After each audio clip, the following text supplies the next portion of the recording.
All right, before you watch this video, I want to give you a quick summary. I'm introducing my personal implementer, my friend and my mentor, Andy Weiss.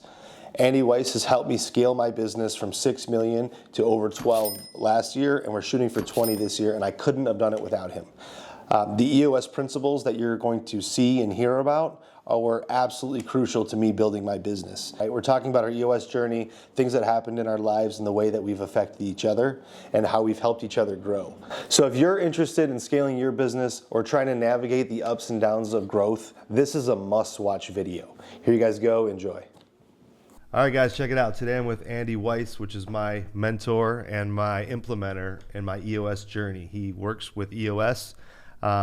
So before I get any further, how's it going? What's going on? I'm good, man. I'm glad to be down here with you. It's a lot of fun. Yeah. I know we've been talking about doing this for a little while. And we're actually shooting in a place for the first time. We're at the MIT TV in Romeo, which is right across from my office. And they've been kind enough to let us in and record here. So this is super cool. It's the first time I've been here, so I'm getting used to this environment as well. But it's a cool setup, man. Yeah. It's really awesome in here. It's cool. Yeah. Got the headphones on. We're looking official like Joe Rogan over here. So, Andy, tell me about short about you. Like, where'd you come from? When did you start using EOS? How did you become an implementer? Yeah, that's a great question. Just the normal, tall, balded, bearded guy. Okay. And I grew up in mid-Michigan. Grew up on a farm. But I guess what I'd say is I'm a recovering CPA. Okay. So my background is in accounting, but from an early age, I started my first business at the age of 20. I knew I had this entrepreneurial spirit within me. Mm-hmm. And so how I define it is I'm an entrepreneur. I love being an entrepreneur, and I love helping entrepreneurs. If I go back in my history, that's what I've been doing all along, even when I was a CPA. And so I've just kind of lived in that and fought in that over a long period of time. Sure. And then just came to the realization that I want to be an entrepreneur and I want to help entrepreneurs, and EOS is a great fit for that. And I started using it I started using EOS at the company I was with from 2011 to 2021 before I became an implementer. We implemented in 2015. Wow. And so that's where I got the exposure to it. And so I ran my business on it from 2015 to 2021. They're still running on EOS. Wow. And I've stepped away to become a professional implementer. So that's awesome. Yeah. You know, Tony Robbins said the greatest evolution is contribution, right? Like the greatest matter of evolution is contribution. And as we grow personally and professionally, like the need to give back and bring others up, you know, reach a hand down and bring the guys up is always like near and dear to me. And that's really why I do YouTube. I mean, I don't really, it's not about a compensation or a famous thing. It's more like, hey, when I was struggling through different things in my life, like there was people that I could lean on to, you know, bring me back up. And it's like, if I can help people skip some steps or, you know, expose them to somebody like you that has helped me so much, it's like there's not a better feeling than that win, right? Yeah, it's a core value, right? You want to help people. Yeah. Like help them to succeed for you to succeed. Yeah. Right. Oh yeah, I love that. And I think and it's not just what you're doing for the viewers on YouTube. If someone looked at your core values for Paramount, right, or anything else you're doing, you're going to find that woven in to just the way you are. Yeah. Right. Like even the business you're running right now, you're focused on bringing people up and helping others. Yeah. Right. It's not about, it's about roofing, but it's not about roofing. Yeah. Right. It's in the vision. It's a place where employees can grow. Yeah. Right. Like that's part of what we do. It's not about revenue. It's not about size. Right. It's like, how do I provide something where people can constantly grow? And you know, like when you're running your company and as I'm onboarding people into my company and it's getting larger, it's like the number one thing when you ask somebody in an interview, why did you leave your company? It's like, well, because I have nowhere to go. I've hit a ceiling, right? And I've been there in places too where I've hit a ceiling where it's like I have nowhere else to go. So you start getting fishy and start looking for, somewhere else where you can use your skills because you only get one life. You don't want to waste your talent, right? So that's what I always call it, So I think the EOS, circling back to EOS, it's a platform in which, we can help ourselves grow, our employees grow, and really create something that has helped me scale. I don't know how fast or how well I would have done it without this system. How I got turned on to the system was a couple of years ago, 4 years ago now. One of my employees, you worked with her husband, and she just gave me your card one day and was like, you should read this. I was like, I read Traction back in the day. Like, it's one of those books you read, like, this is amazing, but how the hell would I ever do this, right? Like, you can think you're going to do that, but how are you really going to do that? There's so much unknown. And then for me, coming from, I always say Paramount's the biggest business I've ever worked in. So I don't know what the next place to go is, because I'm not from the corporate world. I'm from the street, right? And it's helped me get there. So what is EOS? To the people that, they've seen it, they've seen people on Facebook talk about it. Like, people ask me, I talk about EOS and they say, what is EOS? Mm-hmm. How do you answer that question? Just real simple. It's a proven holistic system to operate your business on. Okay. It's full of simple, practical, real world tools. You've been using them. Mm-hmm. They're pretty simple, right? And you talk about your organization. This is the biggest one you've been a part of, right? And you're not alone in that regard. But so what I would say is the system brings structure to those that need the structure from the chaos. Mm-hmm. Does that make sense? Yeah. And you don't need the systems that the large billion-dollar companies, but you need some structure to help you scale your business. But you want it in a simple, adaptable form because you're still an entrepreneur, right? Right. So that in a nutshell, it's just focused on 6 simple things in your organization to help you improve and make them stronger. And then when you're implementing EOS, and I think you can attest to this, you're focusing on 3 things. You want the vision, where are you going, and how are you planning to get there, right? Eliminate the chaos that is too often in the midst of an entrepreneur. Traction, which is the title of the book, but you want to instill discipline and accountability throughout the organization to make sure you're executing on that vision day in and day out. And then, like you said, life's too short, right? We want to have a healthy organization. Healthy, I'm not just talking from the bottom line profitability. I'm talking about the culture, right? You want to have an environment where you're open and honest, and you have a functioning, cohesive team. They love what they do. They love who they're working with. Because again, life's too short. Why do you want to build something up to be surrounded by a culture that you don't fit into? Sure. So, yeah, that's huge. Yeah, it's such a it is simple and complex at the same time, because the biggest thing anybody struggles with, and myself included, or at least one of the biggest things, is structure and accountability. Like holding people accountable without being a tyrant, right? Like holding people accountable without or being the opposite of a tyrant, where you're just like letting everybody walk all over you, right? Like, it's a fine line to walk. And all the things we've been through in these last few years with labor shortages, product shortages, it's been tough, right? So a lot of people are kind of strapped to their employees, right? Like where the prisoners are running the prison. And I've been in that situation before, where I had, somebody or, a part of, the outside of my business, where it was like, well, we have to cater around this person, because what are we going to do if we don't have that person? Right. Right. So it's a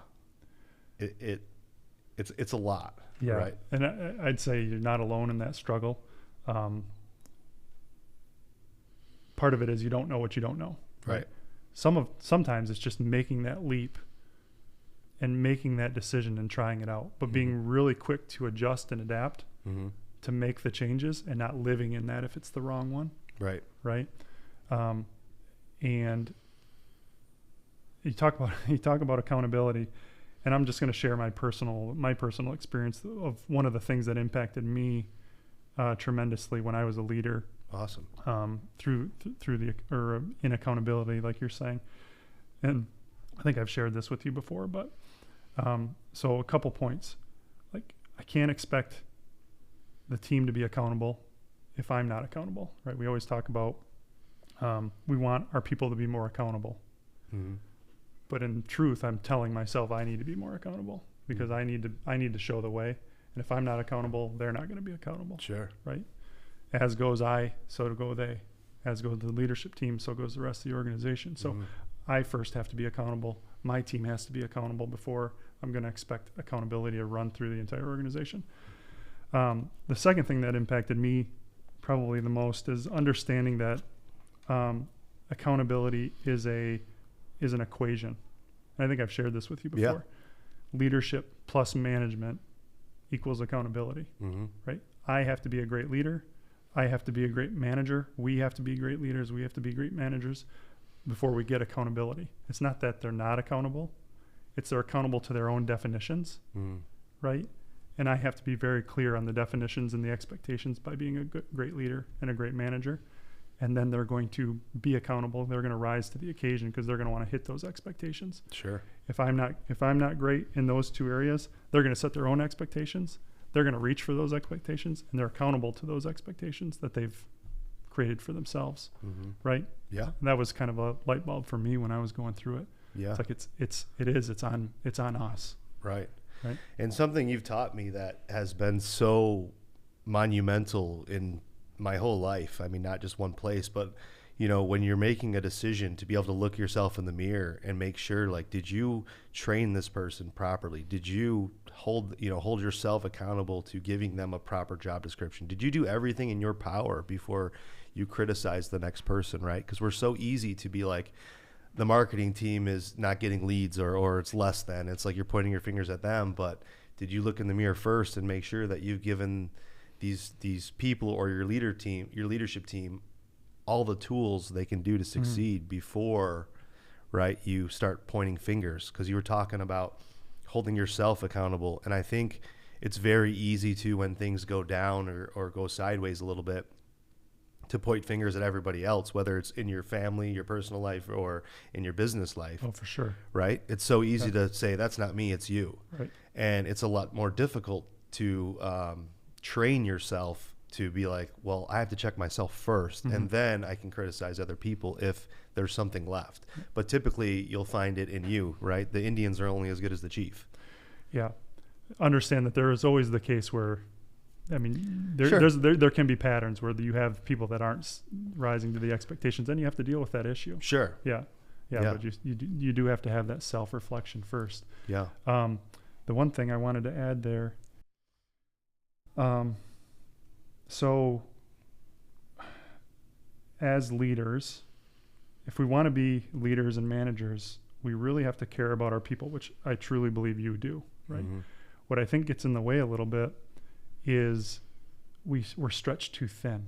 Like, our people need some of our time. We need to dedicate to be a good leader, be a good manager, to create that accountability and to have that self-reflection. We have to carve out time for ourselves. And too often as entrepreneurs, we get into this chaos where we're trying to do everything, and that's when that stuff starts to slip, right? Or we don't have the time for that stuff because we're so busy working in the business, working the stuff that we normally did, doing all the stuff that you're wearing, the sales hat, you're wearing the finance hat, you're wearing all these different hats, and being able to shed some of that stuff and give it to the right people to do those tasks or do those responsibilities or those functions in the organization, to allow you to dedicate that time to those employees so that you are giving yourself time to make sure that you're doing the stuff that you're accountable for. Yeah.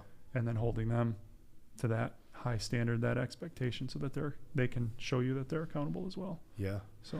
Yeah, it's funny with accountability. I mean, you get guys in sports is a good way to use it metaphorically, is you have superstars, high egos, some of the best in the world. And then you have a head coach that obviously can't run the plays.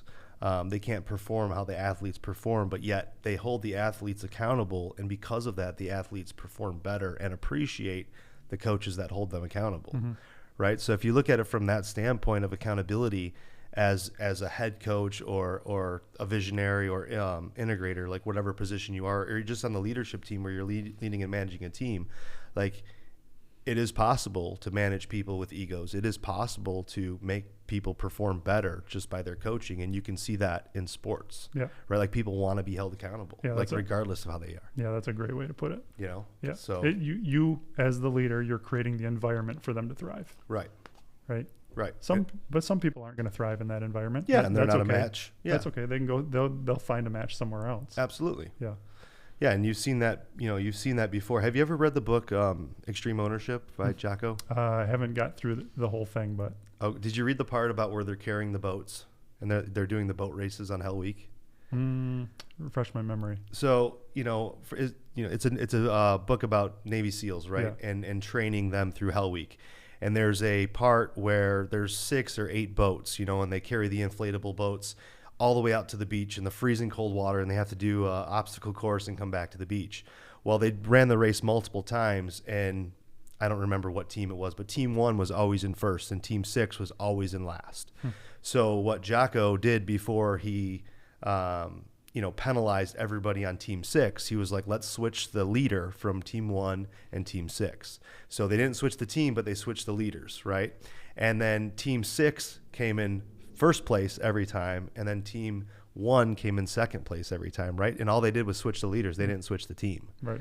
So like when I read that, I was like it just like completely sunk in. It's like you can have a team that's mediocre, but if you have a leader that's mediocre or not rising to the occasion, right? Or they're just not a good leader. Some people just aren't good leaders, right?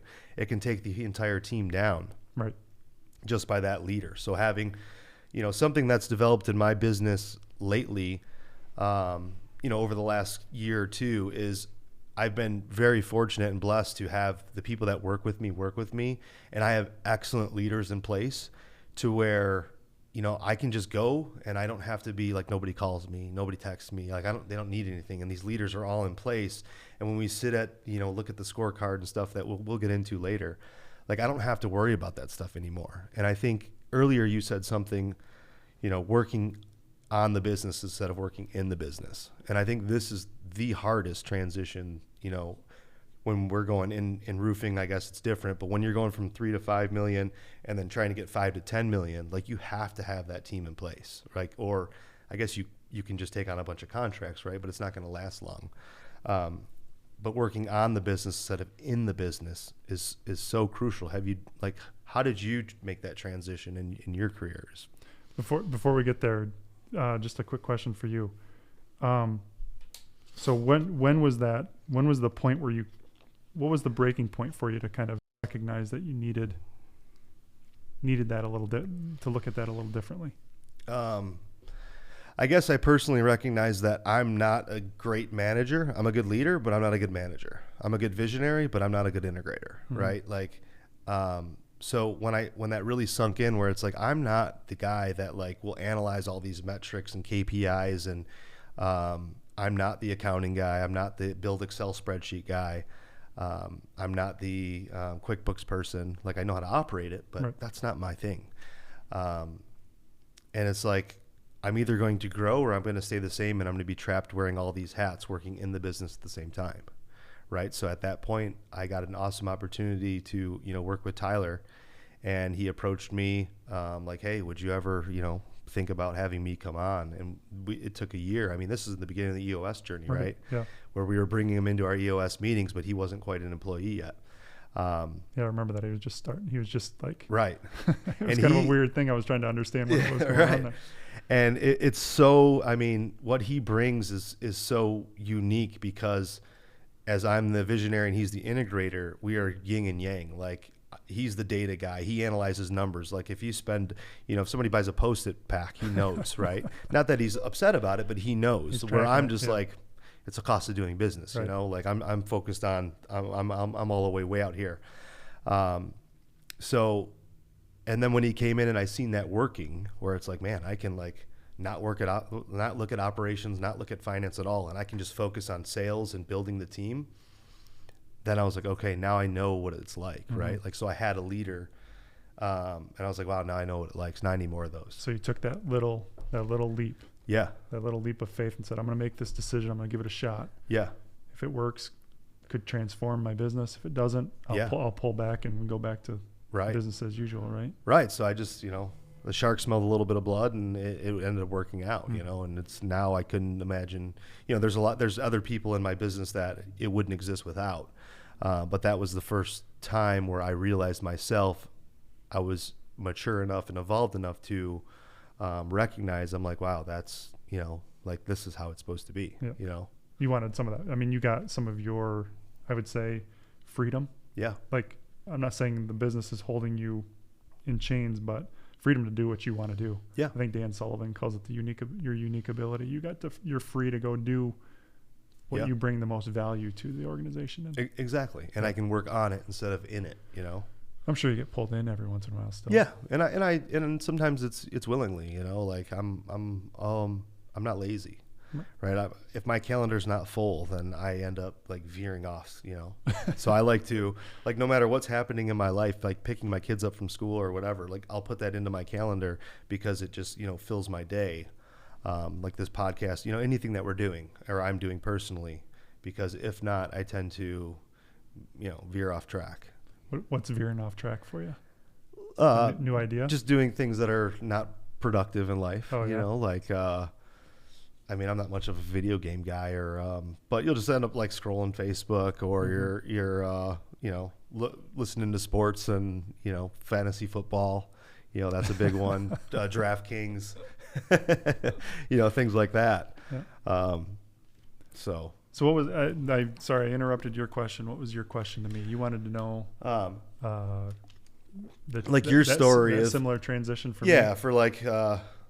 Working on or with all the businesses you work in, I'm assuming that's one of the biggest struggles is the owner is stuck wearing all the hats and afraid to give up freedom, or I guess not freedom, but give up tasks. Right.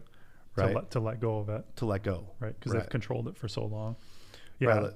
Yeah. And I, me personally, I've struggled with that myself. I still do. It's like a I don't want to say a disease, but it's like you can't help yourself. You just want to take the reins and do it yourself. Yeah.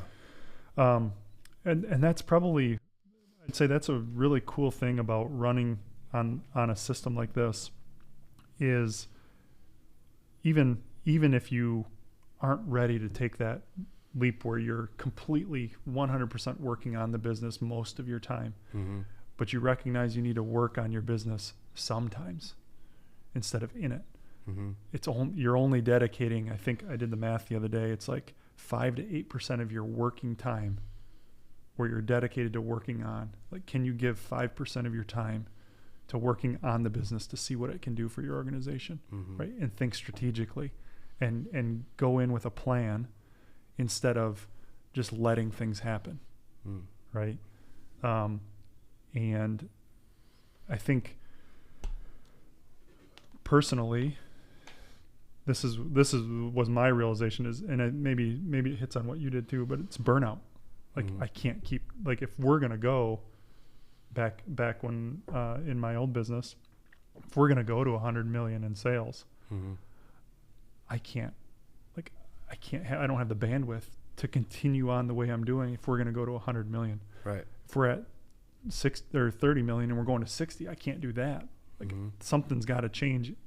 I can't give more time than I'm already giving. If I am, I'm going to burn out. I'm going to have a mental breakdown, and I'm just going to want to leave. Right? I'm just going to sell or find another. If you're talking about anybody in the workplace, if you're a business owner, you're going to want to get out. If you're an employee, you're going to want to jump ship and go to another business. Right? So you got to find that balance. And sometimes when you're pushed, you're going to go down the path of solving it and staying in the organization, right? You're going to find that mechanism to delegate out like you did. Sure. Right? Or you're going to take the chances. Yep. Or you're going to just cut and run. Yeah. And hopefully if you're a business owner, you don't want people cutting and running. You don't want to cut and run. You want to stick it out. You got to find a way to make it work in the organization that you've built, right? Because it's your baby. It's your baby. That's for sure. It's your baby. That's for sure. So like you can sell, but as an entrepreneur, as somebody that's built the business, that's not a very fun feeling. It's not a very good alternative for you. Yeah. Right. Yeah. So Yeah, it's a thing. So before this, we talked about, as far as EOS goes and diving a little deeper into EOS, like the fundamental tools, the VTO, the accountability chart, the rocks, the meeting pulse, and the scorecard. I was looking at those 5, and I was like, man, what's most important, or what's affected my business the most? And I choose one, and then I'm like, no, and then I'm like, no, and then I'm like, it's kind of like that's the entire vehicle, and it's like, well, do you want the tires or the engine? Do you want the seat or the gas tank, right? And it's like, without all of them, it doesn't complete the circle. So it's hard to pick one or the other. And for time's sake, going through each of these in detail is not going to work on this video. We can do a VTO video, accountability chart video, but I kind of want to just breeze through each of them, starting with the VTO. Vision Traction Organizer is what VTO stands for, if you're unaware. And for me, it really, when we were doing it in our sessions, for me, it was like, okay, core values, okay, vision, where are we going to be in 2 years or 1 year, 3 year, 5 year? It was like fantasy land. Right? Like when I first did it, I'm like, okay, well, I don't know where I'm going to be in 3 years. How about we're doing 25 million? And, but when it all comes together and you look at it and it becomes so real, and everybody knows the vision, knows where we're going, and everybody's rowing in that direction. It's so powerful. And that's what it's all about. Yeah. Right. There's different parts to it, but the best way I like to explain it is if you just take a rubber band. I may have shared this with you too, but you take a rubber band, right? And you have your current state and you have your future state. You don't want that future state to be too far away because you're going to break that rubber band, right? You want enough tension on that rubber band. And what you want to have happen is you want your future state to be stronger than your current state, because if that's the case, your future state draws you in, right? If your current state is stronger than your future state, then you're going to stay where you're at. Yeah. Right. And so that was good. I'm glad to hear you say that, because it is a little hard to go through it at first. It's kind of a dreaming phase, right? Yeah. Like what can this be? But once you start to crystallize it and you really start to see it for, this is actually stuff that we can accomplish. Like it's not that it happens unintentionally or in the subconscious, but your mind is just in tune with it so much more. Yeah. That things just start to, like, you're making decisions that just draw you to it. Yeah. I think back when we first started and you started building your first 3-year picture on your VTO, and you said 3 years from now, I want to have another location in my market. Yeah. Right. Yeah. And we were talking about you were like, now it's Oxford, right? Yeah. But you were saying, I want another location. Yeah. And you were saying, I want that in 3 years. And I think within 6 months, right? Yeah, it's like manifested. Like you just start to, and it's not that it just happens without work. Right. But now you're in tune with, there's an office for lease, or there's an office for sale, or you're driving around, this would be a pretty cool place for us to set up shop. Your mind just starts thinking about things a little bit differently. It's kind of like I make the decision that I want a Ford Mustang, right?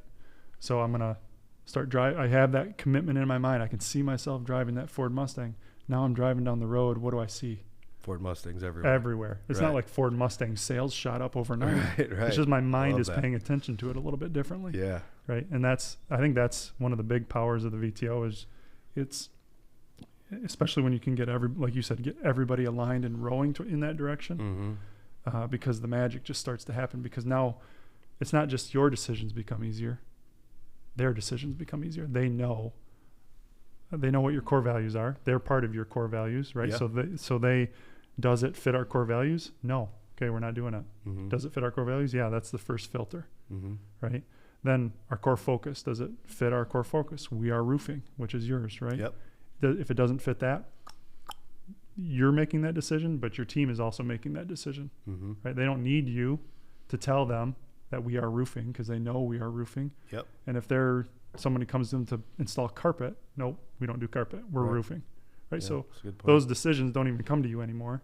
because you've already created the map through your VTO, and you just go down the line. Every piece of that is a new filter, like 10-year target, or your case was a 5-year target. Correct. Right? Is it going to help us get to the 10-year target or our 5-year target? Yes. Great. Let's consider it. Nope. Get it out of here. Yeah. Let's not waste our time and energy on it. We have bigger fish to fry. Yeah. And you just keep going down. If you look at that VTO, everything is a filter.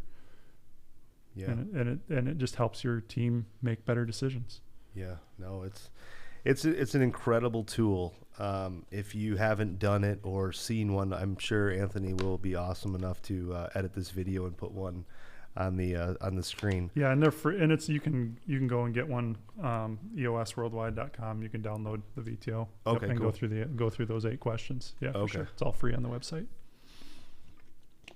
Yeah, as far as the I think it was Wayne Gretzky. He said you miss 100% of the shots you don't take, right? And when you think about that, it's not about just like shooting multiple times, trying like throwing mud at the wall, right? It's like, hey, if we have a target, we can try to hit that target, right? Like we can aim for that target. But if there's no target, then you're just shooting into the air, right? Yeah. So the VTO really brings that to life into where it's like, where do you really want to be in 1 year?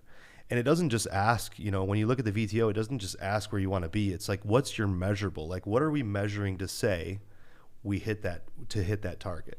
And, for you guys that haven't been through this, say you want to do, 2 million, and you can just base it off revenue, like 2 million. You can base it off squares, like how I want to do this many squares because I know this many squares equals this amount of dollars. We do it off 5-star experiences. Everything that we do is based around the 5-star experience. So we did X amount of 5-star experiences because we know if we're doing X amount of 5-star experiences, the money will be there, the 5-star reviews will be there, the culture will be there. Everything follows that 5-star experience. What does that do for your team, by the way? Like when you focus on 5-star experience, what is that? So it's not just a number now. What does that do for your team? I mean, I think it creates a unit. I think that's the number one thing is like, we're a unit. We're here to solve any issue at any cost, at any time. And it's a beautiful thing because everybody, on our polos, we have like, it's like the 5-star general logo. So it's on our right sleeve on our polos. So that way we're wearing it. We're going through it at our weekly reviews. We're always talking about this 5-star experience. Like, when we see a problem or a problem comes to us, we're like, okay, what would be the 5-star way to handle that? And now it's embedded to where it's like, there'll be an issue and then somebody will come up with a suggestion. And then the person that brought up the issue will be like, well, is that a 5-star experience for the customer? Be like, oh, I guess that wasn't, right? So it just gets solved. So it's beautiful to see that transition because now it's so ingrained in what we do where they'll correct themselves, like, oh, we're not taking care of that. That's not our fault. Well, is that a 5-star experience? No. I guess we're taking care of it, right? So it kind of brings it into your culture. It is the culture, That's pretty cool. So, and then underneath that, you're measurable, and then it says, well, what does this look like, right? And that's where it said 2 locations, X amount of employees. It has all those parameters, right? So it's not just a target of, hey, 2 million, but how am I getting to 2 million and what does 2 million look like? Right. If you close your eyes now in 2 years or 1 year, you're going to be at 2 million. What does that look like? What do you need? And when you see all those things listed, it's really easy to start hitting those goals and start marking those off. Yeah, so if you can see, you're exactly right. You see those things, like you're envisioning yourself with the technology, the people, the office, all that stuff. Yep. And now, like, what are the 3 to 7 things that we have to accomplish to take the first step towards those? Right. Right. You're going to take a step every 90 days towards getting to make it a reality, and you become really good predictors. It's not forecasting anymore. You're not right. Yeah, for sure. Holding it to chance. It's you're taking intentional steps every 90 days to get there. That's cool. Yeah. Even as we're talking, like I talk to people about this and my journey, but like I'm sitting here reflecting through, and I guess I just haven't reflected on this, in detail, I guess. So it's all like, man, this is really cool.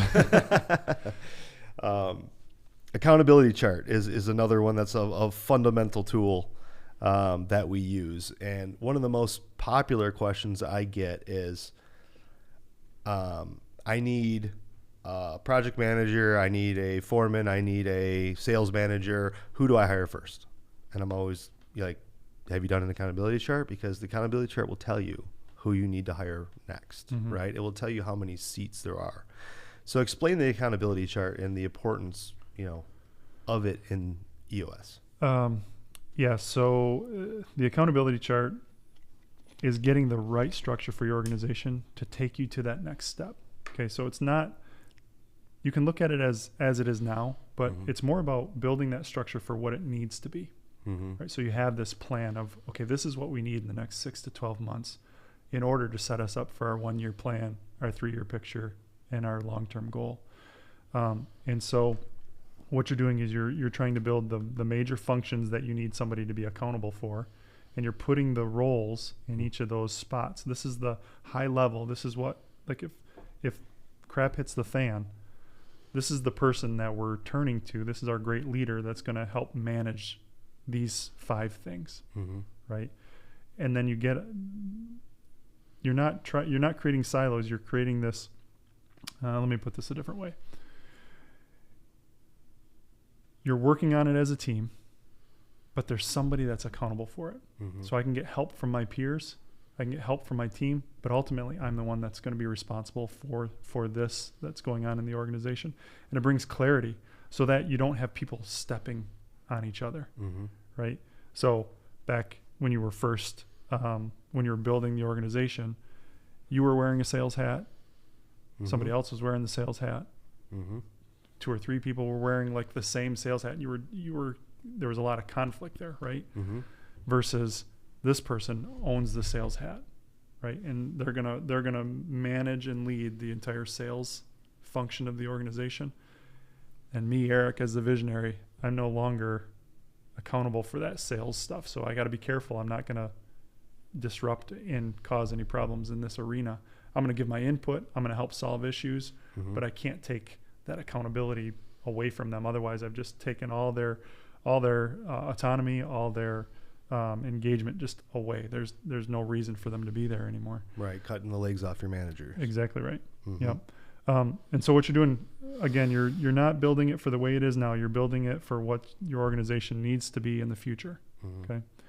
And I guess the best way, we go back to sports real quick. You're building it so that you have the right team. So think about football, for example. You want to have the best players in every single position. But the best person isn't always going to be the quarterback, right? You need a quarterback, but I don't need 30 quarterbacks. Right. I can't fill my organization with 30 quarterbacks. I'm not going to win any games. Right. There's different functions that have roles that they're accountable for, and you have to find the right people once you build that structure to put those people in those roles. And they can't all be one type of person, otherwise you're going to fail. It's not going to work. Exactly. So that's the intent of it. Forward looking, so when you're trying to scale, you're not, so if you have 5 positions you're looking for, or 5 roles you're looking for, maybe you can only take one on at a time, right? You look at that accountability chart, we can't take all these on. We know we need to at some point in the next 6 to 12 months, but what's the most important one now? Like, where are we bleeding? Where are we having the most conflict? Where are the balls being dropped? Right? You're looking at your organization from those different filters and pinpointing, okay, this is the one that's causing us the most problems right now. Let's take that leap. Let's make sure we have this structure in place for this position. And then once we get that all worked out, we'll move on to the next one. Yeah. Right? And so I don't know if that answers your question, but yeah. I mean, for sure. I mean, the accountability chart, the biggest thing for me, I guess my biggest takeaway from it by living in it, is, when we're building a accountability chart, we're building a seat, and say we're building a sales manager's seat, and the sales manager has 5 to 7 things that they're responsible for, whatever they are. What happens most often in companies is people build the seat around the person. Oh, right? For sure. Yeah. So when I learned, and I, a couple of the guys I coach, I have them do this because they have a problem child, right? Or someone that's been with them from the beginning and they don't want to get rid of them. So they're building a seat around this person. And I'm like, okay, if you had an all-star team, right, and you had an all-star sales manager, what does that look like? What's their personality? What are they responsible for? How do they talk? How do they walk? How do they manage? Right? Like think about that person, and then does that person that you have fit into that seat? Because if it's not, then it's a cancer to the organization, right? And so often we're building seats around people instead of building our accountability chart, our pyramid, right, for the greater good of the organization, right? Yeah. And it happens so much, and I've done it multiple times. We all have. Multiple times. And how many times you still fall into that trap? Absolutely. Yeah. It's like, oh, this person's not happy here, but I don't want to lose them, so I'm going to build them a new box. Right. And you magically create a box where they live in, and they're hanging around, and there comes the day where you're just like, man, you know what? I'm done. I'm going to get rid of so-and-so, and I don't know how I'm going to survive. We're going to lose all this business. We're going to lose, whatever you think you're going to lose. A week goes by and you haven't even skipped a beat. And all of a sudden you have a new person that fits that perfectly. Right. And if they're not, so yeah, that's a great point. And I missed that. They're not the right person, which right person just for EOS terms means they fit your culture. Yep. Right. That in and of itself can eat you alive. They can kill you from the inside out if you have somebody that doesn't fit your culture. And what I find a lot and you said it too, once you remove that person that doesn't fit your culture, I'm not saying they're a bad person, they just don't fit your culture. They're going to fit somebody else's culture. But once they're gone, it's like a weight has been lifted up from the shoulders of everybody in the organization. It's like this cloud is gone and now everybody's just rocking and rolling and ready to go. Yeah. Even if you are without somebody that's doing some of the work, it just kind of like picks up and they take off and get going. The productivity just kind of like magically. It's like taking the splinter out, right? Like it hurts, and then it hurts to take the splinter out, and then it heals, and you just forgot it was ever even there. Yeah, and I do the same thing. We forget what that pain felt like, right? And so we'll do it over again. Yeah. Right? We said, I'm never gonna do that again. Yep. I'm gonna make this move a lot faster next time. Yeah. Right. And you do it a couple times, and then you run into one person, and you're like, I'm gonna hang on to them a little bit longer than I probably should have, and then you kick yourself again because you fell into that same trap. Yeah. Yeah. There's a saying that says, hire slow and fire fast. Yeah. But it's so much easier said than done. Like especially with me, I'm so emotionally attached to every one of my people. And I mean, I just onboarded 2 sales guys. They started Monday, and I'm already like, like they're part of the team, and I hate to, not that I won't, but I hate to do that. Yeah. You get attached to these people. You care about people. Yeah. I care about them, and they're taking a risk in their life by coming here. It's my obligation to make sure that they succeed in every way that I can. I mean, of course I can't wake people up in the morning. I can't drive them to work. I can't make them do anything, except give them the tools. And if they don't want to use the tools, that's fine. But yeah, I mean, yeah, I think that's where the core values are critical for you living your core values, right? You have to be very clear up front when you're hiring people or interviewing people. Like, this is the way we work. And most of the time, hopefully, if you're strong and passionate about that, they're either drawn to you or they're scared or they're fearful, right? They go running because that's just not them, right? And so you want that to draw people into you and be part of your culture, because that's a big piece. Obviously, them doing the work and being really good rock star in what they're doing, you want that as well. But the first filter is like, do they fit our culture? Sure. And you got to be really good up front, making sure that you're attracting them if they fit your culture or repelling them if not. And then when you're dealing with those people issues, especially on the core values side, if you're living them, you've set that expectation, right? So now, hey, remember when we hired you? Remember when we had our quarterly conversations? These are talks with the employees in the EOS system, just a normal conversation with your employees. Go figure. Yeah. Remember when we had that conversation and we went through the core values and we've went through it and we've went through it and we've went through it? You're not hitting it. What are we going to do about it? like coaching them to rise to the occasion. Yeah. Eventually, if they can't, they gotta go. Yeah. Right. So, that's a big piece. Yeah, that's huge. And what he's referring to is the core values that is again created on the VTO, and we hire and we fire based upon these core values. So if you haven't been through this before, if you have 5-6 core values, you have your leadership team around, or if you're by yourself and you're still small, you would see, do they check positive attitude? Do they check company pride? Do they check customer oriented? Whatever your core values are. And you set a standard where it's like, hey, if you have this many negatives, then they're automatically out regardless of their position. And it's something that we hold dear to. And in our Monday morning meetings, I have my entire team there every Monday because I believe in culture and having all of our people together, regardless if they're in sales or operations or finance. Like, we're all a unit. We all scream the same song.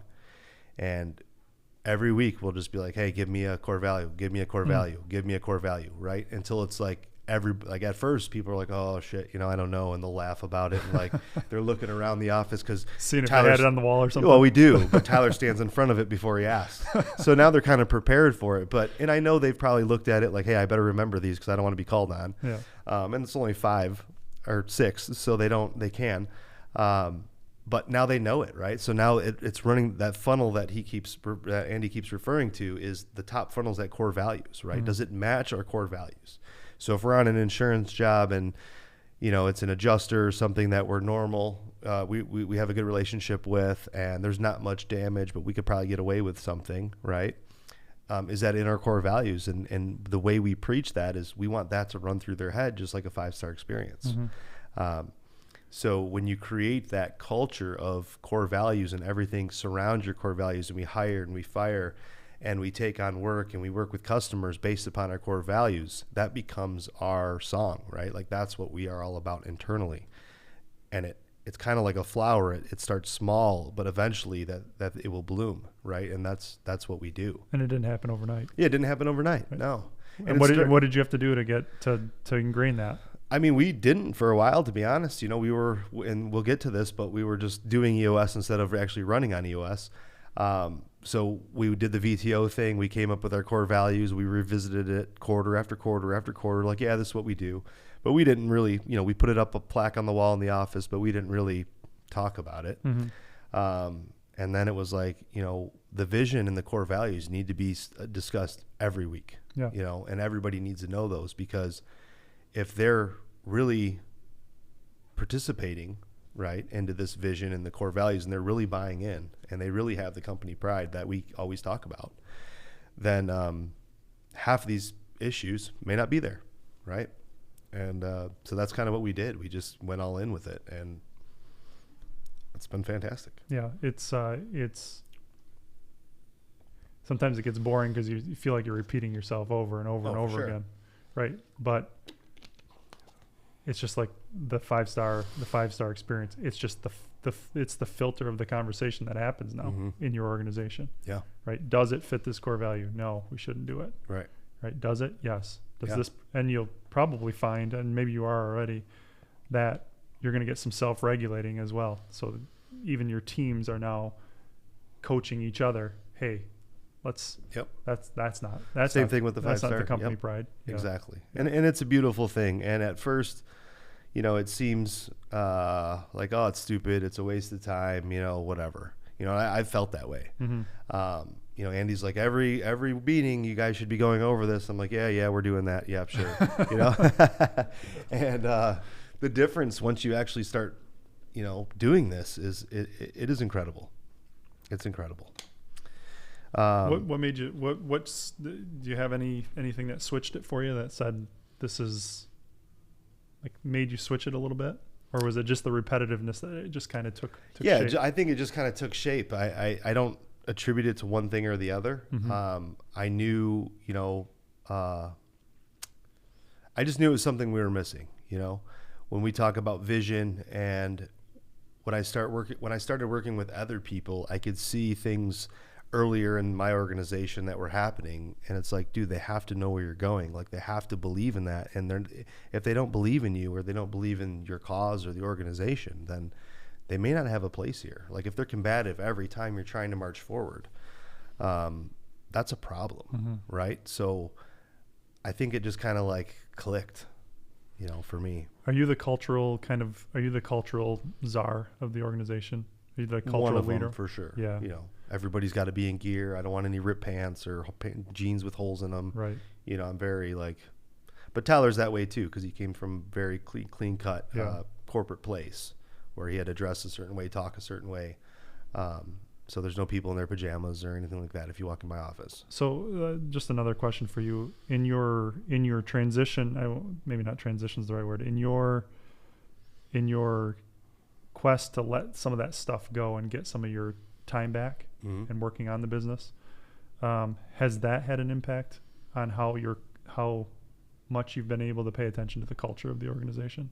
Oh, for sure. Yeah, because when you're knee deep, you know, and you're deep into the woods, you know, you can't see anything. And people would come to me with problems, and I would be like, I would just kind of wish it away or just ignore it, right? Turn a blind eye and just keep marching forward. Like that happened, you know, for years. And it's not that we didn't have a good business and we didn't have a good culture. It was just that I was too busy to worry about or fix the problems. And I think that that's what happens with a lot of, you know, that's that ceiling that most people are in, right? Like they're afraid to delegate. They're afraid that nobody can do it as well as they do. They're afraid that they're going to lose their business or their reputation by not controlling every part that goes on. It's mental, it's physical, it's spiritual. I mean, it's all of those, right. You know, to break that ceiling, that's the hardest place. Because now once you have a leadership team and leaders and core values and you have a brand and you have this system that is complete. I mean, it's never 100%, but it's 80%, right? It's complete for the size it is. You feel like, man, you know, like shit, I've been in Florida for a month and nobody's even called me. You know, I'll have people be like, hey, where's your cruise at today? I don't know. You know, I don't know. There's not a problem, so I don't know. That's pretty cool. And it's cool, yeah. Right? It's cool. It's not that I'm putting in my time. We're growing. We're on the scaling mission. We're building out commercial roofing. We just really got serious about it like last year. I mean, the end of last year. We've recruited 2 of the best in the business. I mean, just incredible, you know, not only employees, but people, like just incredible people. So, and we're all on board with scaling this thing. So we're working harder than ever. But I'm not working hard on the business. The same stuff you were doing, the same stuff you worked on before. Right. I'm not stressed out. I'm not worried about, you know, dumpsters being late. I don't even know about that stuff. Right. Yeah.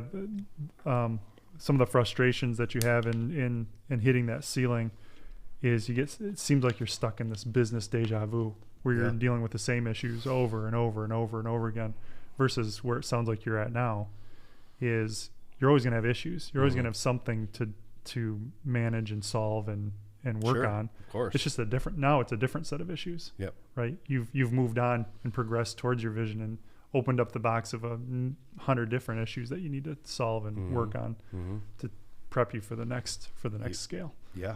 Yeah. And I think it's incredible. That's always, you know, people, when are you going to retire? What's the number or whatever? For me, it's not about it's about the journey. Like, I love the process. I love the journey. Like, if I wake up and, you know, I party too hard and I'm hungover on a Sunday, right, and I just don't get off the couch, like, that will eat me up. And like, that can't happen, right? I can't have a non-productive day. You feel bad, yeah. Yeah, like, I feel like I'm wasting my life. And it's not like I have to be working, but if I'm not hanging out with my kids or my family or you know, I'm doing something productive, reading a book, working out, all the stuff that I do, and I just veg for the day, like, I could never do that, you know. Like, I would be, you know, that's just not my style. Huh.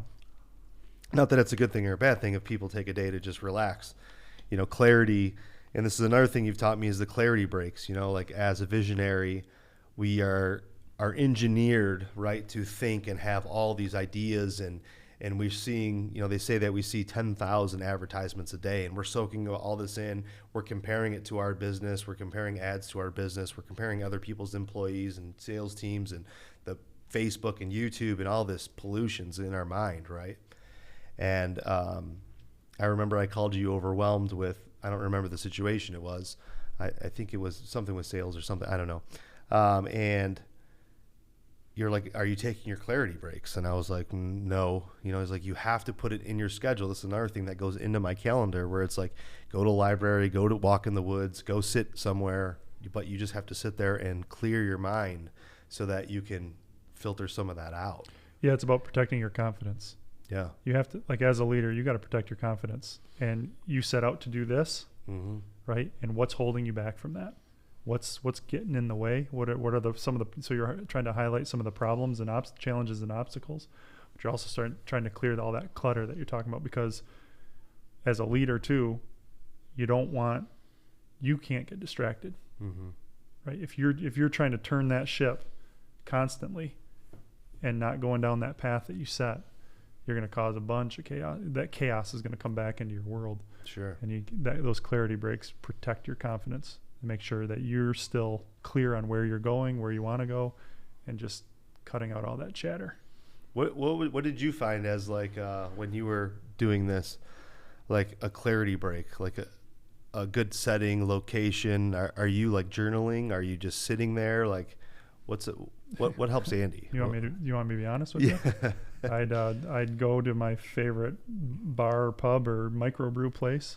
Yeah. I'd sit at the bar by myself. I'd make sure I had enough room. I didn't like to be crowded. Sure. Right. And I'd order a couple beers, and I'd get out my journal. Yep. And I'd just go through. I'd have either the preset questions, or I'd build my own questions, and I'd just sit there and mull on those. If I had an idea, I'd spend the whole time working on an idea. Yeah. That's great. Well, and it's how I structured my team at the time, right? I was very clear about, like, understanding what people issues I was having and how I was going to get through those.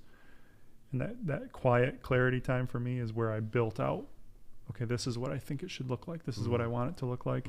Here's what I want them to be able to do. Here's what I'm going to delegate, right? The delegate and elevate tool. I know we're probably going into way too much depth for this, but yeah. Well, it's important. I feel like this is something that's lost because we don't have time to work on ourselves. We don't have time to clear our brains. We don't have time. We have to work. Delegate and elevate tool is a great clarity break exercise. When it's just quiet, and you're going through everything you do in a day, a week, a month, whatever, all the tasks, right? You're just laying them out. And then you go through and you're picking, what do I love to do and I'm best at? What do I like to do and I'm good at? What do I hate to do and I'm good at? What do I hate to do and I'm bad at, right? And what you want to do is you want to start to, and you can't get rid of them all at the same time, but you want to start shedding the stuff on the bottom too. What am I good at that I hate to do? And what do I hate at or what do I hate to do and I'm not good at? Get rid of those first.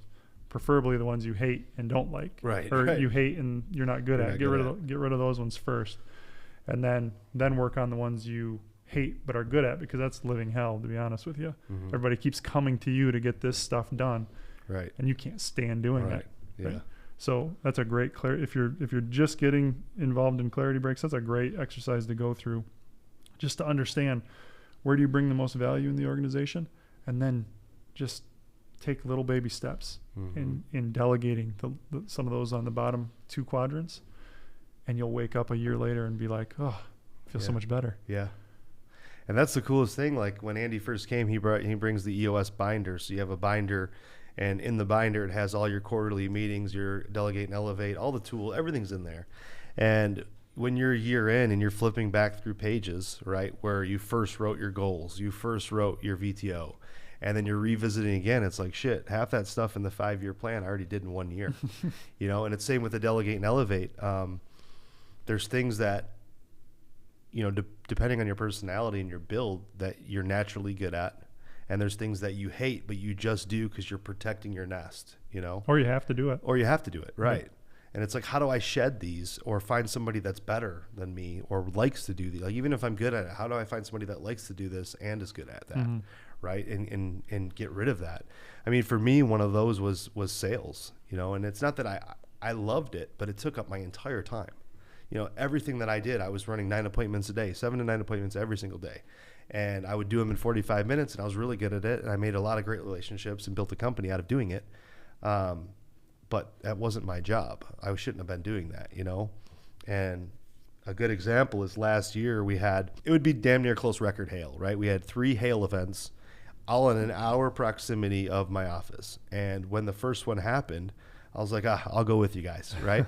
So I go out there and I'm knocking doors, I'm signing people up, and all of a sudden I got, 40 or 45 jobs that are mine, and I was like, oh shit. You're back in the weeds. I'm back in the weeds. Now I'm responsible for creating the perfect folder. I'm responsible for getting the work orders in. I'm responsible for getting everything ready so that I can go to operations and operations can take over. Because at our business, ops and sales are, though we're a unit, Yeah. we're completely separate. Right. Nobody in sales runs anything in operations. Nobody in operations runs anything in sales. But the sales guys have, they have what's the word? They have accountability in getting some of all the paperwork done. And there's paperwork that comes with selling these jobs and working with the adjusters and getting your supplements in and going to appraisal and settling claims. And I was like, man, after a month, Tyler was like, you're never doing this again. Never. He's like, you're never going out there again. I was like, that's for sure. Well, I think you called me at that point. Yeah. Probably. I was like, what do I do? I haven't signed all these contracts. Yeah. And I think, it was, you were being opportunistic. I'm not being mean when I say that, but sure, you saw an opportunity and you had to bring some of your bandwidth back in to handle that. Right. Right. Did you need it? They would have done fine without me. Right. Yeah. I think that when we had that conversation, it was what brought me to the table the next time we met. And I said, are you running on EOS right. or are you doing EOS? Right. Because at that point, when we had talked, all your time had gone back into the business. Yep. And you weren't you had stopped your L10s, you had stopped your level 10 meetings, you had stopped your regular meetings for the folks at home is what we're talking about. Sure. You stopped your regular leadership team meetings. Mm-hmm. You were maybe still doing your quarterlies.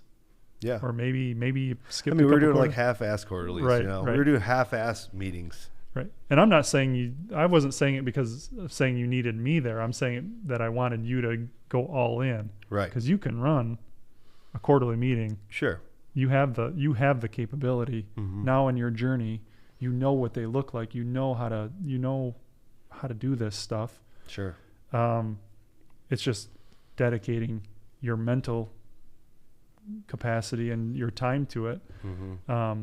And I think I came in the next time and I'm like, you guys, you just instead of doing it, you need to run on it. So when those things happen, mm-hmm. that hailstorm happens, you come to the table at your leadership team meeting and you talk about it. Hey, mm-hmm. this is going on. What are we going to do? Let's solve this. Mm-hmm. And you probably would have come up with a different answer, or maybe you came up with the same answer, but at least it's intentional instead of right. chaos. Right. Right. Yeah. So turn to the system when you're running into that stuff instead of running away from it, saying we don't have time for it. Sure. And that's a huge point. And this is something that happened, like Andy said, in my business.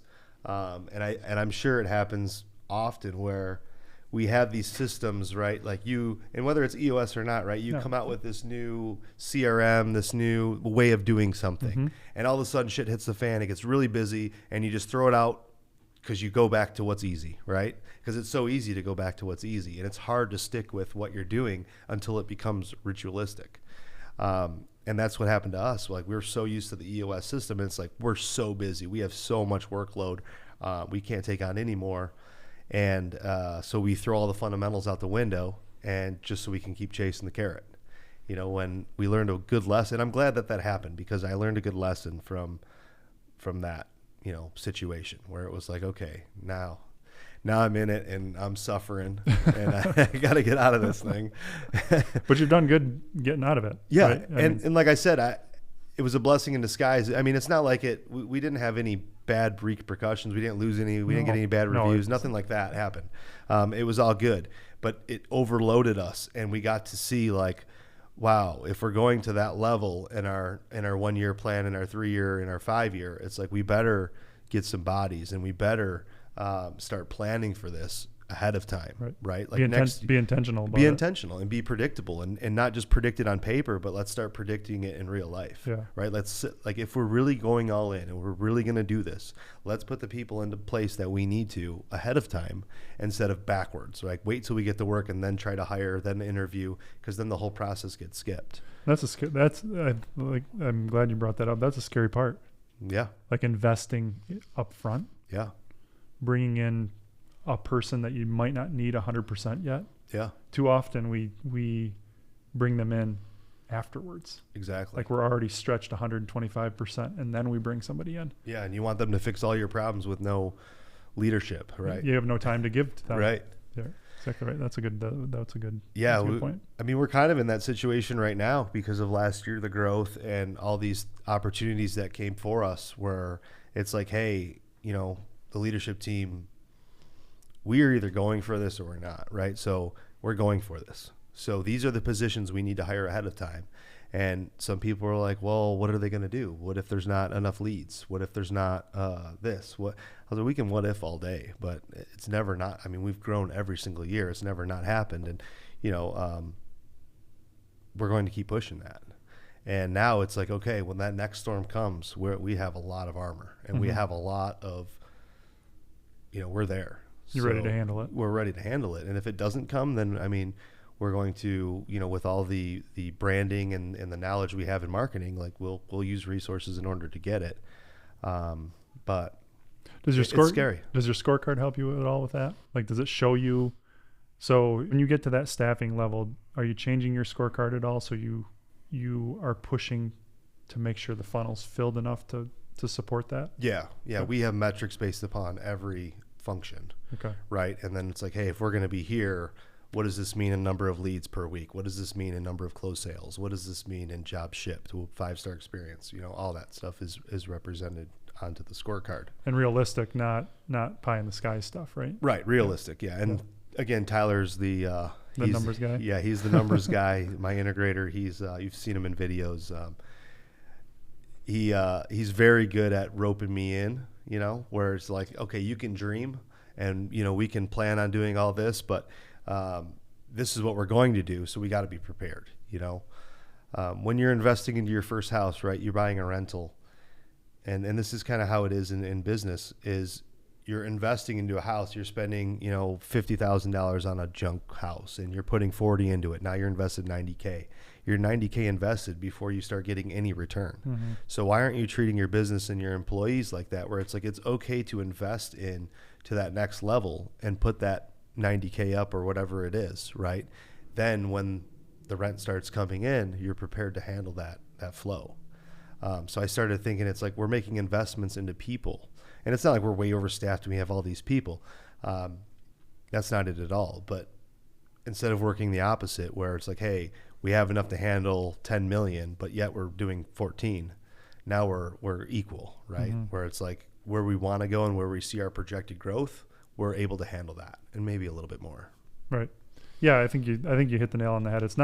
You're not just going out there to like when you talk about this, you're not going out there just to hire people so you can grow and to a certain level. It's intentional, it's strategic, mm-hmm. right? And you're visiting it constantly to make adjustments. It's not like, oh, here's the plan for 12 people. We better hire these 12 people. Sure. And then come to find out you don't need those 12. If you're doing it the right way, you're gonna find that out through the process. Mm-hmm. That I don't need 12, I only need 3, mm-hmm. and we got the 3. We're good. Yep, or we're good. Well, we don't need 12, we need 5. We're at 3, we need 2 more. You're making adjustments on the fly, and that's what's critical for entrepreneurs, in my opinion, to build that structure, to get that clarity, that intentionality. But again, as entrepreneurs, we still want to be adaptable. You don't want this bureaucratic system where you say we have to hire 12. Right. And we're going to hire 12 because we said we were going to hire 12. Mm-hmm. Right. You want your business to be fluid and adaptable because that's how you got here. Right. Right. Yeah. Don't lose focus. Yeah. That's kind of the point I was trying to make, is if you're taking it in smaller chunks and you're looking at it regularly, you can make changes and you can be adaptable to hit whatever the market's throwing at you at the time. Mm-hmm. And that goes back to the accountability chart too, when, you know, I bring this up with a lot of the people that I mentor is, you want to do 5 million. What does 5 million look like? Like build me an accountability chart with what you think 5 million is. And, they'll add all these people or these boxes, and I'm like, okay, now fill it with the people. Okay, now I have 8 extra boxes or 4 extra boxes. Okay, in order to be most effective, label those empty boxes, 1, 2, 3, 4. It's like, okay, so the next person you should hire, you're telling me the next person you should hire is a sales manager, marketing manager, whatever it is, right? And it's like, it's right there on the paper, you know, and using these tools to scale, it's helped me so much. I know you brought up the scorecard, and the scorecard is something I've helped almost everybody that I work with implement, and people, I mean, they love it, and I don't know what we would do without a scorecard. So explain to me, because I mean, you put it best. I can use your words, but I'd rather you do it. What's the scorecard, and what is it used for, and how does it work?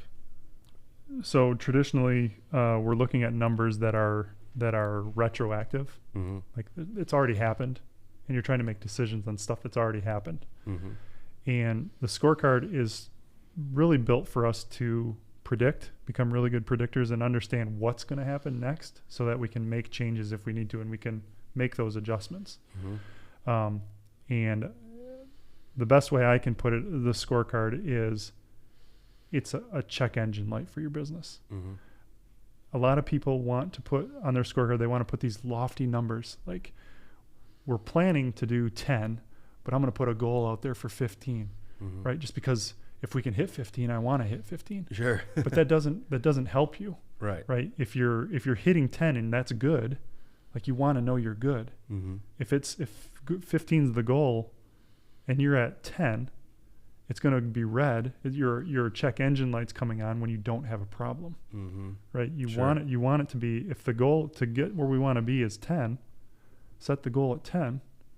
And then we're getting alerted if we're falling behind, mm-hmm. or if it's green, we know we're good, right? Mm-hmm. You can look at it, and if it's at 15 and your goal's at 10, great. Like, celebrate that.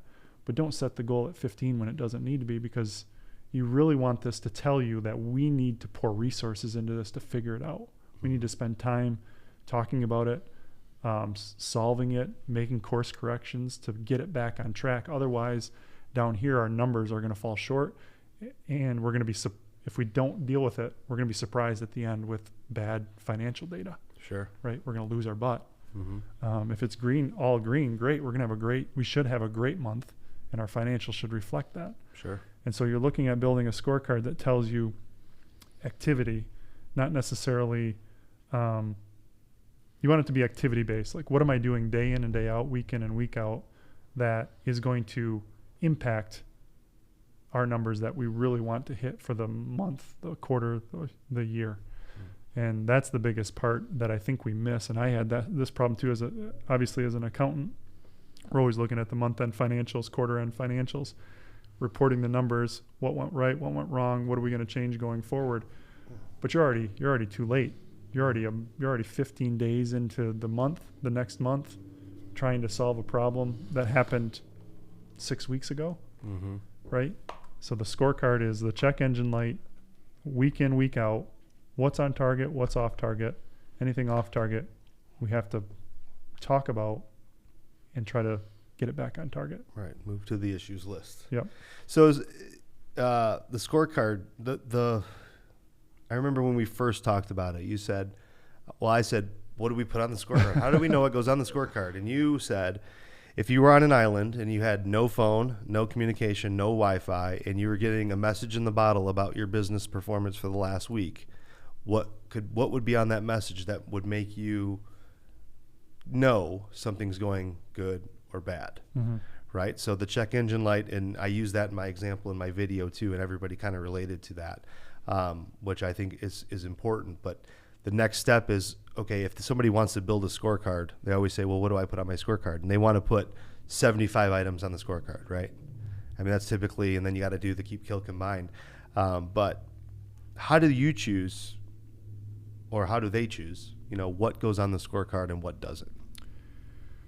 Well, I'm going to say that it has to be impactful for them individually as an organization, right? Mm-hmm. What's on your scorecard I get this question a lot. Well, what do other roofers put on their scorecard? What do other manufacturers put on their scorecard? What do other, real estate agents put on their scorecard? Whatever industry you're in. Sure.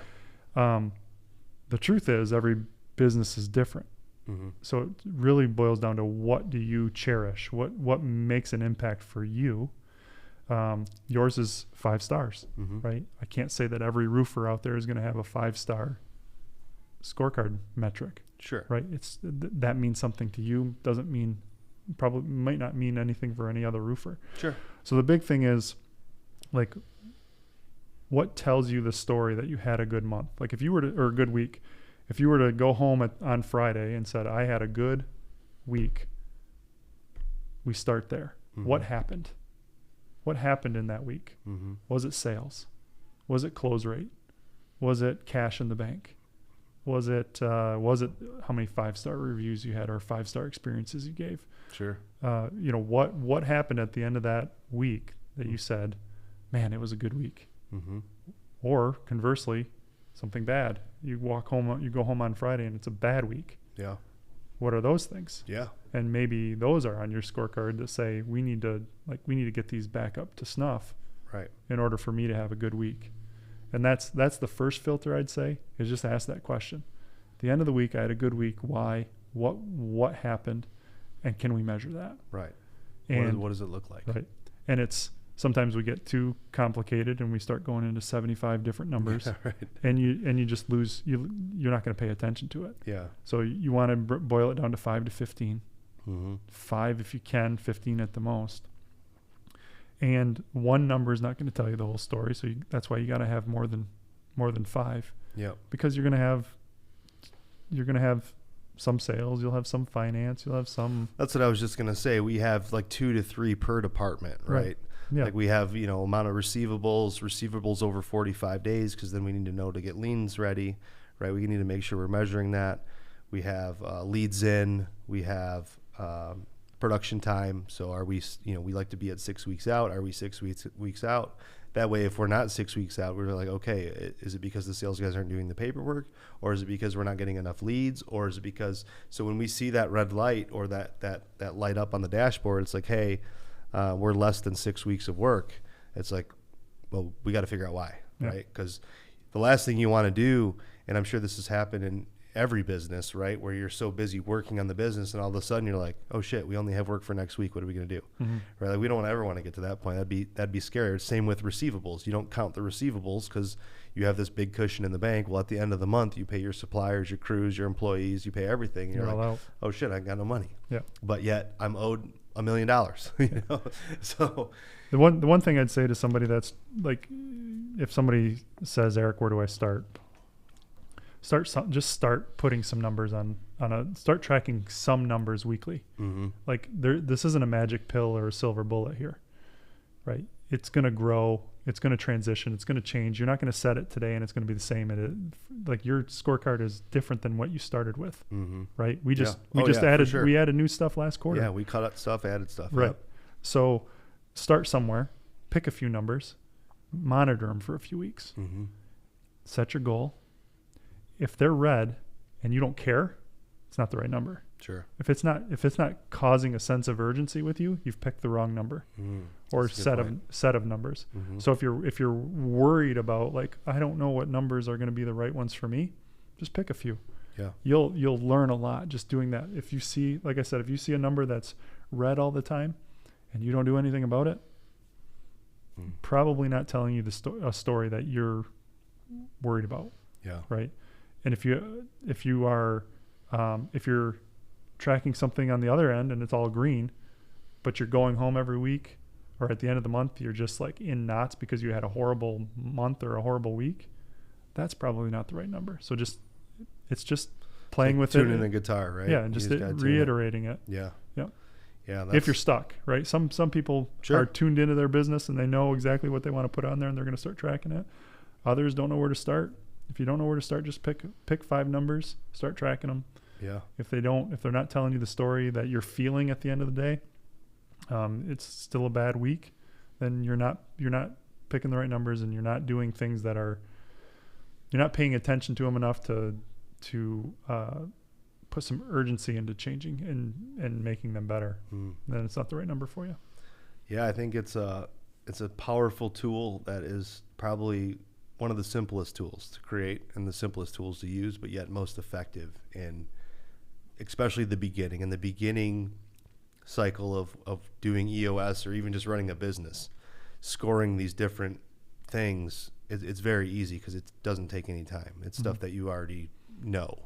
It's just more of reading it and seeing it and, holding people accountable to it. Yeah. And then bringing it to the issues list if needed. The other one that helped me a lot, and we call it the getting what you want. So if you wanted, let's take your financials for an example. If you wanted $1 million in sales every month, well, what activities do you need to, back to the activity-based scorecard, what activities do you need to do? What numbers feed into that sales dollar? Like, what are the activities that you're doing every week that are helping you get those sales, right? Is it closed jobs? Is it quotes?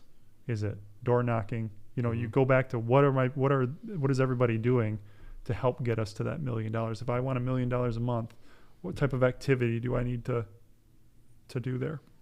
And if it's, we need to have 100 quotes a month or 100 quotes a week, and so at the high level, I want 100 quotes going out a week. And then you boil that down to the rest of your organization, and I have 10 salespeople. Well, I need 10 quotes per, if you do simple math. Sure, 10 quotes per salesperson. That's their number that they need to hit in order to hit the 100 quotes a week, in order to hit your target at the end of the month. Yeah. So. Yeah, and that's reverse engineering everything, and the last thing I want to touch on is the rocks and the living in the 90-day world, because that is the EOS. Like, we live in 90-day world. So we take our 5-year, our 3-year, our 1-year, 10-year, whatever it is, right? And we're reverse engineering that, where it's like every 90 days, if we do this, we're that much one quarter closer. We do this, we're that quarter closer. Because as in life, I mean, you have children and then all of a sudden they're 16, and life goes by so fast, and it happens the same in business. So as these quarters are going by, if we're inching our way towards that goal, living in the 90-day world, those goals are called rocks. Yep. And give me the rocks. So yeah, rocks are your 90-day priorities. Like you said, the most important things that you need to get done in the next 90 days. Okay, as an individual, as a company, as a leader, right? So you're going to boil that down through the whole organization. You're going to set company rocks. These are the most important for the company. As a leader, these are the most important for me as a leader. And then ultimately, you want everyone on your team to have at least one rock that they're helping move the needle forward every 90 days. And the result is, like, we set that 1-year plan. It's not just going to happen. We have to take those steps, and we have to break, a lot of times to get there in that 1 year, we got to break it up into multiple steps to get there. Otherwise, you're sitting there at November, December timeframe, running around like a chicken with your head cut off, trying to get the stuff done that you promised, that you said was needed to get done in order to hit that 1-year plan. Sure. And if you don't hit your 1 year, then you're behind on your 3-year, right? And so those rocks are not your day-to-day work. Like, that's just the normal operations of the business. This is the point where you're working on the business. These are the most important things that are going to help us achieve that vision, that VTO that we set. Like, what are the new opportunities? What are the barriers? A great rock usually is if you build that accountability chart and you put that number 1 on there. This is our first hire. Man, what a great rock. Yeah, absolutely. Like, that's our number 1 priority. We need to hire for that spot if we're going to scale and grow to where we want to go. Right. Yeah. So as an example, that's what you're trying to do. What are the most important things this quarter that we need to take a bite out of? I know we're dealing with something this big. What are we doing in the next 90 days? Right.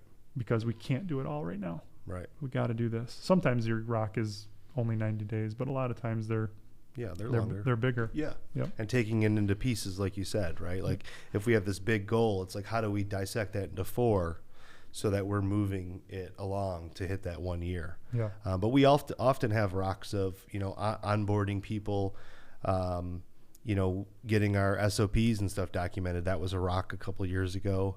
I have a rock right now because we're really getting into that commercial roofing. And my rock for the commercial side this quarter is to get 60 private leads.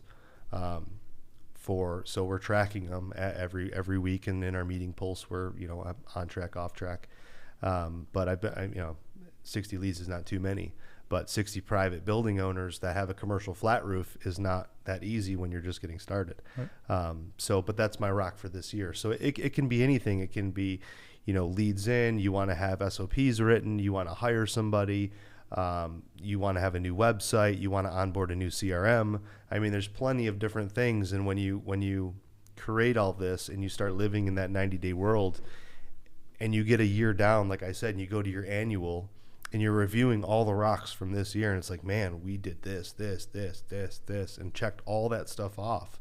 And even if you don't, even if you're 70%, 80% of, that's huge. If you had not written that down and had not thought forward and had this structure in place, the chances are you wouldn't be that far ahead. Right. When you look back, I think you can attest to this. If you look back from where you are now, from where you started, and you go through those rocks, you see that you got here 90 days at a time.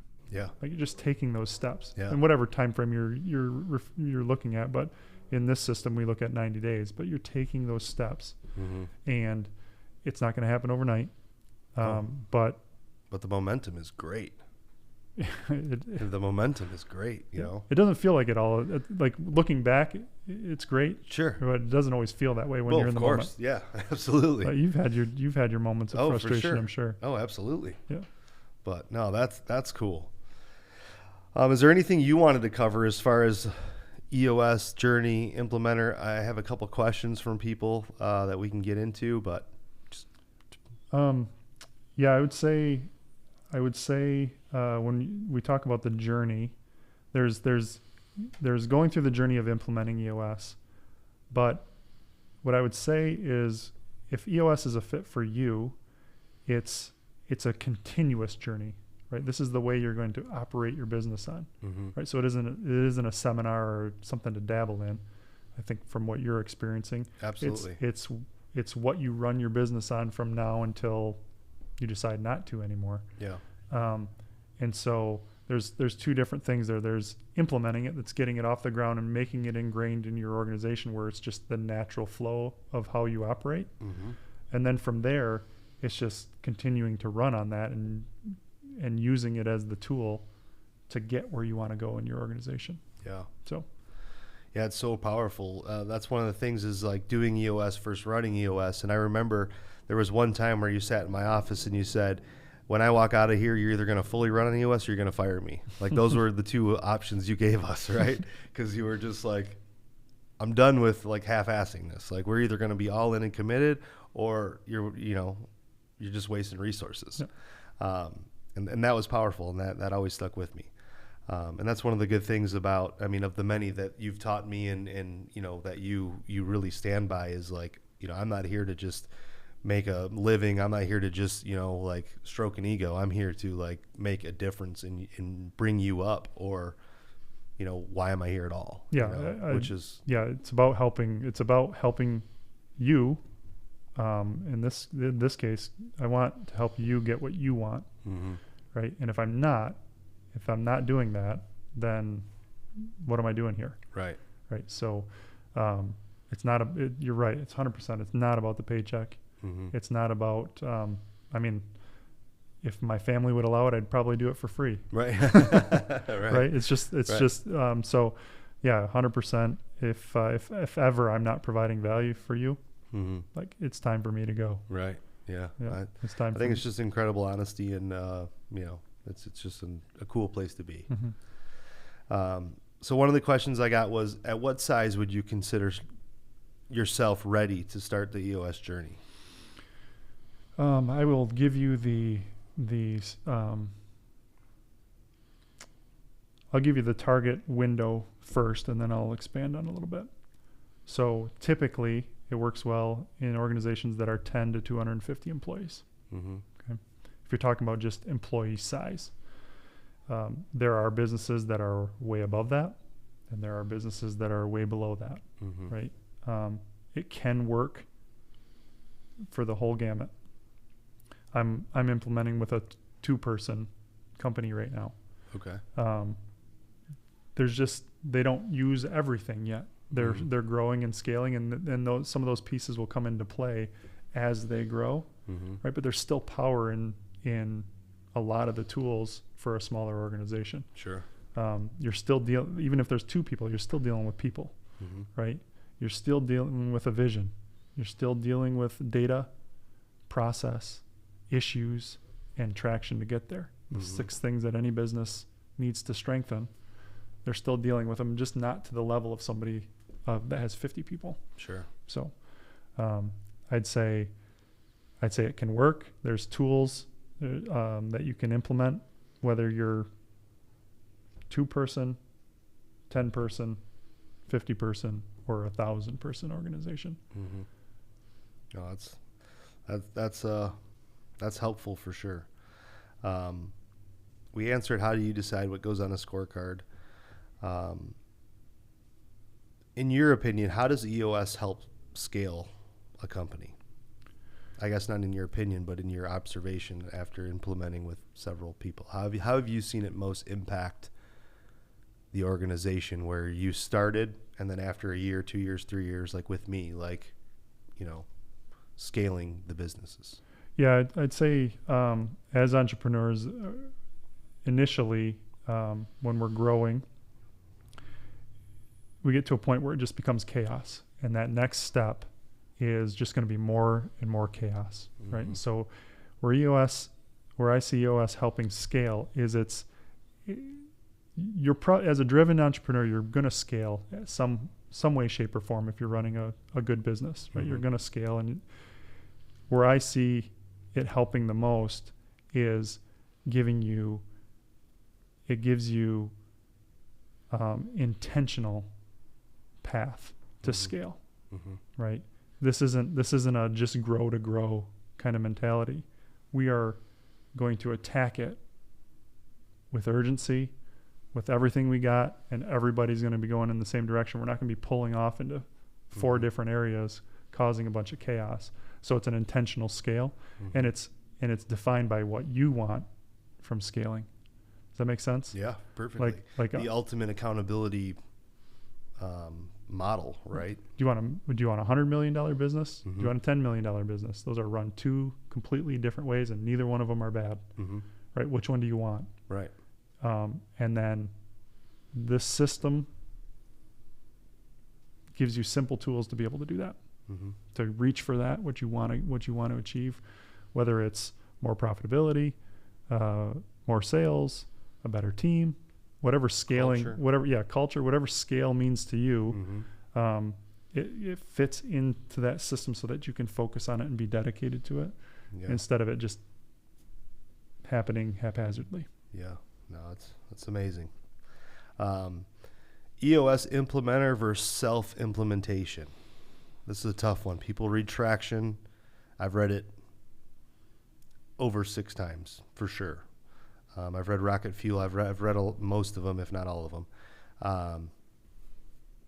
For me, in my opinion, I would find self-implementation almost impossible.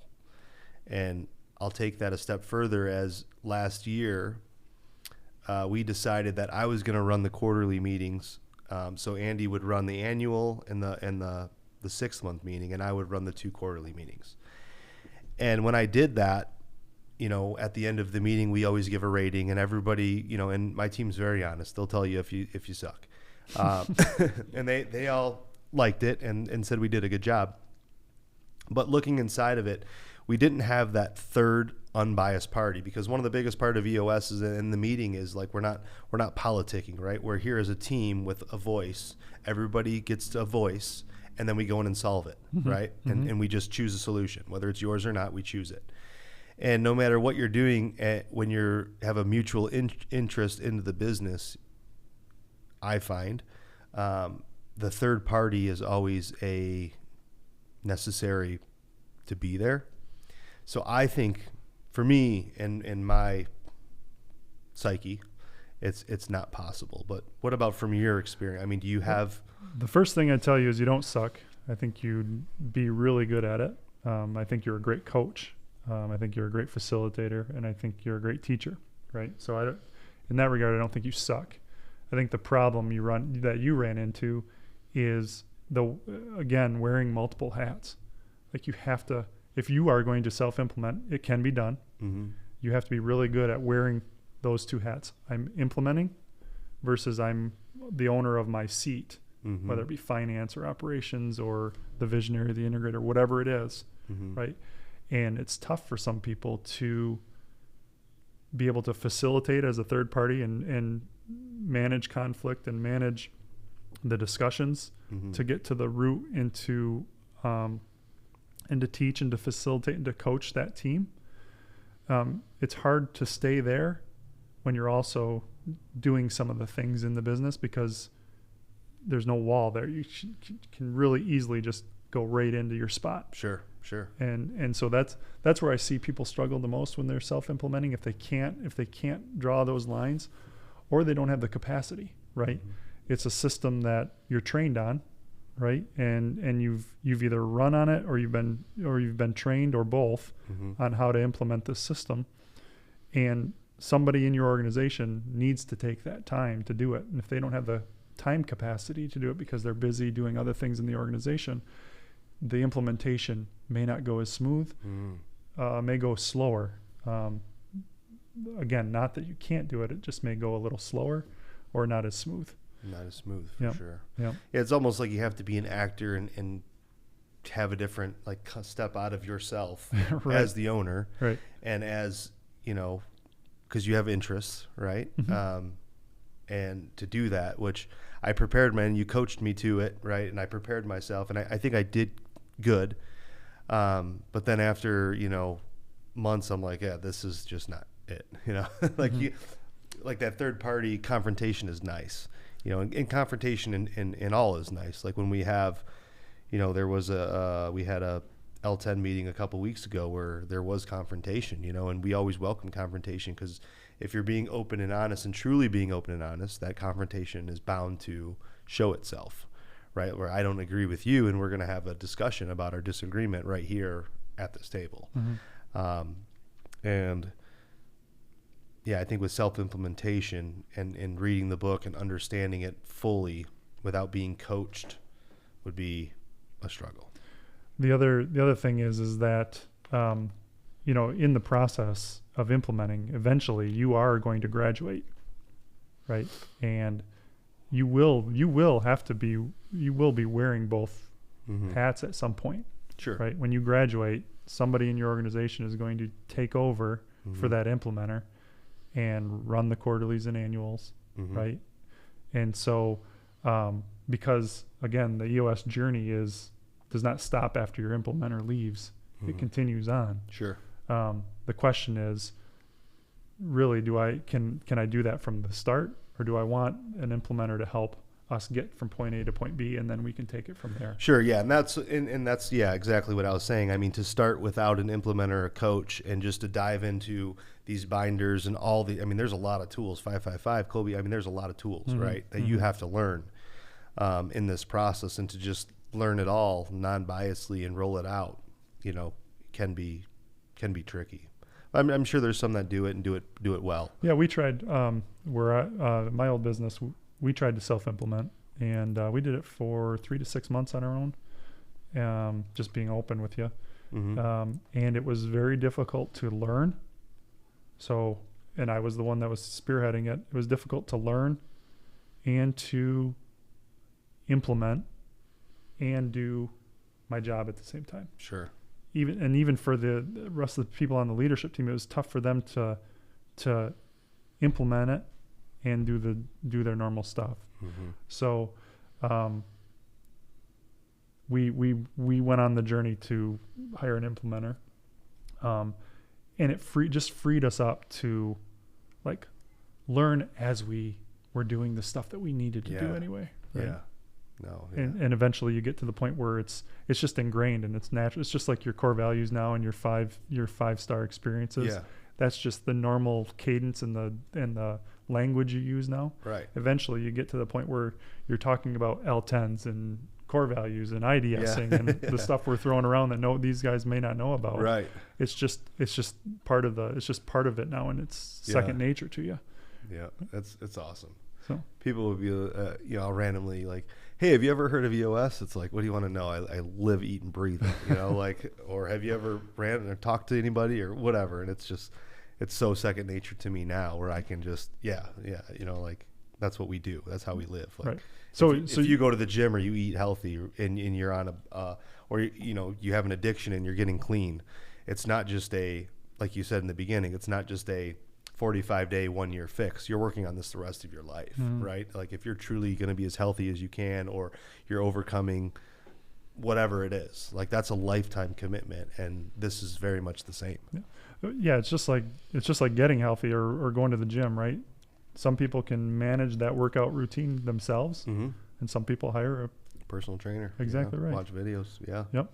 So it's do you want help with it, or can you do it yourself? Yeah. Yep. That's what it's about. And I think I would just caution people that are just looking into this, learning this, or have been hearing about it for a while. I mean, my personal opinion would be to get an implementer, hire, at least talk to one, get a coach, somebody to help walk you through these steps, because I'm not saying they're hard. It's totally worth it.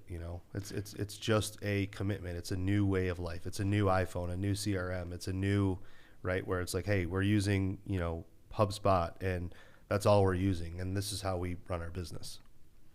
Yeah, the one thing I would say is as EOS implementers, we're help first. And so if you're interested or just curious, you can reach out to anybody in the community, any EOS implementer, nationwide, worldwide actually, and they will give you 90 minutes of their time for free. Right? They'll just give you 90 minutes of their time. They'll come in, they'll share everything about the system. Yep. And at the end of it, you make a decision. Can EOS help us? Like, by running on this system, do we think this is the system that'll help us do what we want to do? Yes or no? Right? And then from there, the decision is, do we self-implement, or do we bring on an implementer? Yep. Right? But the first one is to decide, is EOS a fit for us? Because it may not be. Sure. Right? It's not for there's other operating systems out there. Absolutely. This one personally, obviously, because I'm an EOS implementer, I'm a little biased. I've lived it since 2015. It connected with me at a different level. Right? And so I feel the same. Right? I don't know what the other systems are out there. I know this one connected with me, and it works. Yep. And that was the last question. Where can they learn more? Or the question is, where can I learn more about EOS and EOS Implementer? As Andy said, the first 90 minutes with an implementer doesn't cost any money. They can do a Zoom or come to your office, right? Explain the whole EOS operating system and see if it's a fit for your business. And as Andy said, when I first met him, he's like, hey, maybe I'm not the implementer for you. Maybe it's not EOS. Maybe it's just my personality. I can connect you to other implementers in our area. Right. So where can people learn about this? How can they ask you questions, connect with you, or find other EOS implementers? So you can call me, you can email me. Another resource is EOSworldwide.com. There's a little button at the top, find an implementer. You can search in your local area if there's an implementer. If you want help, if there's like 15 of them and you want to chat about them, you can give me a call. But any one of them is willing to sit down and give you 90 minutes of their time. Again, the decision is, can EOS help us? Right? And then if you're working with an implementer, you want to find the right one, just like you want to find the right people for your organization. Absolutely. If my voice, I say this a lot, if my voice puts you to sleep, you don't want to spend 8 hours with me in a room. Right. So I'm not the implementer for you. If you're annoyed by the glare off my head, I'm not the implementer for you. Sure. My feelings aren't hurt. Yeah. Right. My goal is for you to make a decision on an operating system or a way of doing business that helps you get what you want to get. If EOS is the right one for you, great. Then my job is done. Awesome. Whether you do it on your own or you pick somebody else or you work with me, doesn't matter. You've started your step on the right journey. Yeah. No, that's awesome. Any closing guidance, comments, Anything? No, I just thank you for having me. Yeah. I'm just in awe of what you and your team are capable of doing. Well, you helped us, man. It's not me, it's you. And I just, man, it's just powerful to see where you're going, Yeah, I where you came appreciate it, from, man. where you're going, and your story behind it is powerful, man. I appreciate it, buddy. Well, thank you so much, Andy. Thanks, Ben. Thanks for being here. All right, cool.